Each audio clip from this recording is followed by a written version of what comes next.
Hello, everybody. It's me, Ross, and here we go. Then the first big name to leave town, Andre Dozzell, has joined Championship side QPR on a 3-year deal. I'm joined by Darren and Ben as they react to the news. We're going to go and look at his timeline during his time at the club. He's still very young, only 22, but it's feel like he's been around for forever. Darren, I'm going to go over to you straight away because I know you're a big fan. You're trying not to cry during that intro, but your reaction on him leaving the club. I am dressed in black deliberately today. This isn't accident.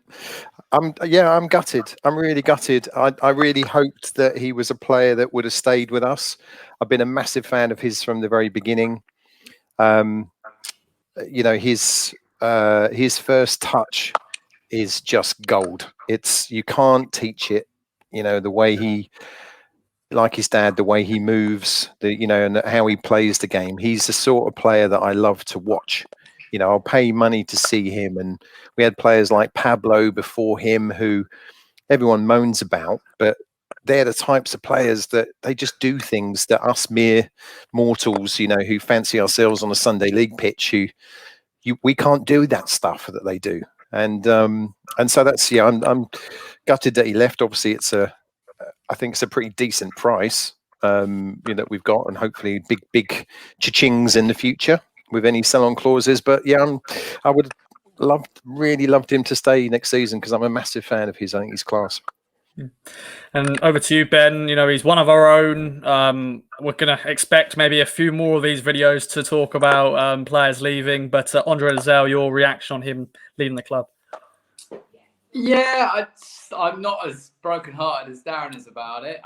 He's not a player that I've never rated, but I think for maybe the last part of the season we've just had, I like the idea of Andre more than the actual reality. I thought he could have really picked up the ball and done a lot more with it than he has done. Well, pretty much in his whole career for us. He sort of threatened to make that next step up and really get hold of games and dictate, and sort of an Andrea Pirlo sort of for Ipswich kind of vibe in that defensive midfield. But it never really came to pass. Whether that's just a failure from the coaching staff and the rest of the team, we'll never know. He could go on and have a fantastic career. If he does, it'll be another sort of Jordan Rhodes, I guess. Let him go too soon. Kind of, that's the first one that springs to mind. We've had other players that have come through our academy and we let go. But at this point, I can't argue with the club. I can't argue with Cook. The money seems okay. If he wasn't in the plans for next year, we're going to try a different way of playing. Maybe he wasn't going to fit into. So he may well be brilliant for QPR. He may spray the ball around the park with that fantastic first touch, as Darren said. But right now, I sit here and I'm pretty nonplussed. I'm happy we've got the money. Interested to see what we do with it, really. Okay, then. Two very different reactions there, which I planned, of course. I did, so I'm pleased about that one. But let's take a look at his timeline in the club. As I said, he's been around for a while now. He's still only 22, but of course he burst onto the scene like father, like son, scoring on his debut, a header against Sheffield Wednesday at Hillsborough. It was 1-1 draw. But Darren, can you remember that day when you saw Andre Dozzell scoring? Jason Dozzell was in the stands as well. I'm sure he was over the moon like everybody else, like thinking, yes, he's done what his father did, 16 years of age and scoring. Yeah, it's fairy tale stuff, and us as fans and me in particular, we're all suckers for players from our academy. We all give them a lot of support, probably, the benefit of the doubt for the first, few years that they're playing. But yeah, when he came out, obviously there was a lot of expectation on him as the son of a town legend. I hadn't realised how many games Jason played actually for Town. It's like 300 and something. That's a decent innings, isn't it? So, just from the very start, just excited to see another player. I remember the first time I saw him play, just his gait he runs like his dad. And there's a lot of people who, certainly on this podcast as well, claim that he's lazy. He just can't be bothered. It's not. It's how he runs, and that's just the style that he's got. And very much like his dad. I think he's probably got a better touch and pass than his dad, but perhaps his dad had a bit more power and drive, a bit more of a physical specimen, wasn't he, Jason? But yeah, from the very start, just always excited to see him. Yeah, it just hasn't quite materialized, has it? The dream didn't come true of him being part of a successful team and us doing something good, because since he's been in the team in the last four years, it's been shit. So, but that's not his fault. No. And you mentioned his dad, and of course his dad actually scored a lot of goals as well. Andre only scored 3 goals during his time at the club. Of course, on his debut, and of course that goal against Leeds, and of course that goal in the FA Cup. We'll go on to the Leeds game because that was a fantastic goal. But Ben, of course, Andre then went on to play a handful more games in the next following 2 seasons. And I don't think Town fans were going to feel like you're not going to play this 16-year-old week in, week out, are you? I don't think Mick McCarthy was going to play him and play him, even though he just scored in his debut.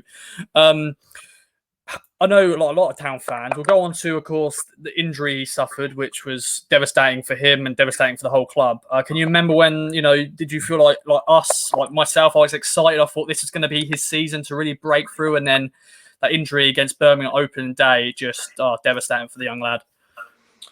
Yeah, and maybe he's still suffering the effects of that. I don't mean physically, maybe mentally. I'm sure many people who listen and watch this podcast and have played sport, myself, I've had a bad knee injury. And it does take a while to get over those things. And perhaps, again, we won't know. Perhaps that's what has slowed his development down. It certainly took him a long while to recover from that injury. I was there that day and with my dad, and I remember just the disappointment around the shock around the ground, the sympathy for Andre.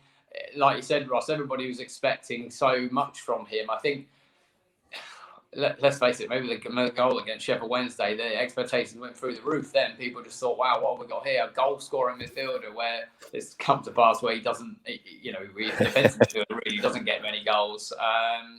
But yeah, just remember that day. Just remember that everyone is so disappointed. Everyone feeling for him. It certainly, has hindered his development. But I'll be surprised. I still think if he has a fantastic season at QPR, I'll still be relatively surprised. I just think that we like to go a little bit over the top about our academy players, like Darren said. You feel an attachment to them that when they do go, under whatever circumstances, you feel probably a little bit sadder than maybe it needs to be. Maybe I'm being too pragmatic and trying to just change the voice here. But I felt for him on that day. I don't feel too much sympathy, too much disappointment that he's leaving today. There we go. Over to you then, Darren. We're going to talk about, of course, relegation season. Paul Hurst, Paul Lambert came in. The 2 Pauls that we shall dare not speak about ever again, only on these sort of videos. But he played, played 20 odd games that season. And that was a season when he was in and out of the side. The Leeds game is the standout game, of course. We're already relegated, but what a day that was. But it was a moment probably for us thinking, is Andre back here? Is this an opportunity for him now to play League One and be part of a team to get us back to the Championship? Of course, we find out that wasn't the case. But what's your memories from that day?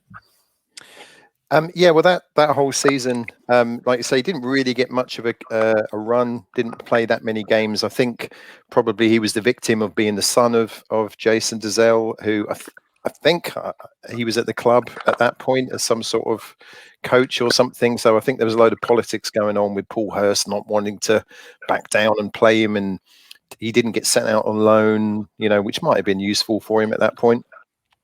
I think Ben's made a good point about his development, because this season he's played more games than he has in the whole of his career. So this season could have been the season, or the 2017-2018 season. So he might have played 30, 40 games that season. And now when he's 22, he might have had, another 100 games behind him and learn all of those lessons that he's been learning, the last season. So, I was at the game, the Leeds game. He played a lot more further forward in those days. The man who won't be mentioned, he's played him as this sitting midfielder, picking the ball up off the back four. I don't necessarily think that's really where he's going to do most damage, because he can't tackle, clearly, from all the yellow cards that he picked up this season. And he could just do more damage further forward. The things he sees And for him, unfortunately, he's been stuck in a team where there's very little movement up front, not a lot of width, and so for someone who his best asset is to link things up and keep the ball moving. Too many times his only option has been sideways or back because there's nothing going on up front. And then, fans who haven't got a clue what they're talking about will just say, oh, he's just passing the ball back. You don't know what you're talking about. The boy's got nowhere to pass to. So, that was great goal, though, by him. He was playing further forward, ran onto it, cool as you like, just strokes it into the corner. And as I said, he's the type of player I want to pay to go and see play. And we were going to hope he was going to kick on in League One, and unfortunately, the League One season, of course, COVID hit anyway. But he wasn't playing that many games, even in that first League One campaign. But then this, last season just gone, 43 league games, the most he's played. 46 games in all competitions, the most we've ever seen him play. And of course, he was a key player in that early stage of the season when we were winning games, we were scoring goals. Did you feel, Ben, then you felt like, okay, maybe Dozzell is now kicking on and hopefully he will do well? But then, I don't know, he dropped off a little bit, didn't he? Yeah, I guess the whole side did. He could have been, Yeah. He could have been a microcosm of the whole side that we started off well on. The first 4, 5, 6 games, he was getting into the hole, picking up the ball off the back two, getting it to the fullback, back to himself, then getting it wide, and then trying to push us up the pitch. And that did seem to work. I think the moment teams saw that we had a good start, they stuck somebody on him, which you've got to expect. So again, I'm making sort of 2 points here. One, you've got to expect that, that you tactically, either the manager's got to sort that out, or Andre's got to be a clever enough player to get away and find some space, like they talked about at Wembley the other day. Modric was having to go in the fullback area to try and find space. Sometimes, some days you're going to have that. I'm not sure whether in his development, like Darren said, if he's there yet. He's certainly got talent. If he develops faster, quicker in a less physical league in the Championship, it may work for him at QPR. I just remember Lincoln away. I know we didn't play well that day, 5-3. He got a rare start under Lamberts. This is 2 years ago. But he just got battered from pillar to post in the middle of that midfield on a crap pitch. And I think I just shouted out. That was the moment when I've gone from an Andre fan thinking he can lead us through, this young talent can lead us, thinking maybe just League One's just not going to suit him. Maybe he does need a change. Maybe he does need to move on and find a new club. And we'll all be crying into our pillows in 2 years' time when he's in the Premier League, somebody else, possibly. But I just think in League One, Ross, he wasn't up to it. The team haven't been up to it. We need to go a different path, and he's just going to be a victim of that. And we just got to think onwards and upwards, Town Plans again. Yeah. And I'm going to let you, Darren, have your final say. Of course, he was linked to Norwich, 1 summer ago, and we thought, no, surely not. And I think maybe he deep down went, I'm not going to do that. I'm not going to destroy my legacy at the club. But your final say on Dozzell, how do you reckon he'll get on in the Championship with QPR? QPR, a mid-table sort of side, Mark Warburton, decent manager. He could get the best out of him. Yeah, yes. Clearly, Dozzell needs to get stronger physically in whatever league he plays in, and he will do. He's still developing, but he's got what you can't teach. That, as I've said it a few times now, but his first touch and control and pass, you can't teach it, and you're born with it. And at the higher levels you go, the first touch is everything. That's where you get your space and you're able to do things with the ball. If he's played in a team, in a formation where he's got some, as David says, hairy ass players around him to win the ball back and, track runs, things like that, things that are a bit alien to Andre, really. Give him the ball. The player that I think he could become is someone like Barry Bannon at Sheffield Wednesday, who just is, dictates the play, but doesn't really have any fixed position. He's just around, but he's not a holding midfielder, is he, Barry Bannon? He's sort of central, very central, and he's got players around him. So I can see, I've got no idea how QPR play, but for them to get the best out of him, just have him central with people around him and let him link up with the front players rather than linking up with the defenders. But I'm sure he'll go on to do well.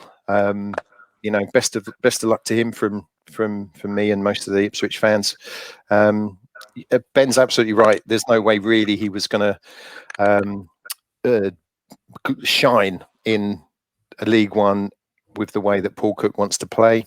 That's nothing negative with Paul Cook. It's nothing negative with Andre. It's just the situation. So I say it's a good deal, good money, good move for him. He's back in the Championship, and I'm sure he will be a player where we go, Jesus, he used to play for us. Look at him, he's quality. And all those fans are going, oh, he's lazy, he can't tackle, he's no good. All of those people will be, telling everyone with pride, he came from our academy. He was an Ipswich player. So I'm probably going to be wrong, but I hope not. I love him, and good luck to him. Yeah, I'm sure we'll keep an eye on his progress at QPR, and you never know, he may move on to another club. We'll see. Best of luck to Andre, as you said. Ben, Darren, it's been a pleasure. Thank you very much for joining me. Let us know in the comments down below your thoughts on Andre Dozzell joining QPR. Will we play QPR, hopefully, in the future, and will Andre return to Portland Road? That'll be interesting to see the reception he'll get. I'm sure he'll get a decent reception, just like Jason did with Tottenham. But I think, didn't Jason score for Tottenham against Town on his return to Portland Road? I think that was a fun fact there. Jason got booed on his return for Tottenham. Did he? Yeah, he definitely did. I was mascot on one of those occasions. So. Well, we'll have to wait and see. But what a great way to end the video. But there we go then, boys. Thank you very much for watching, everybody.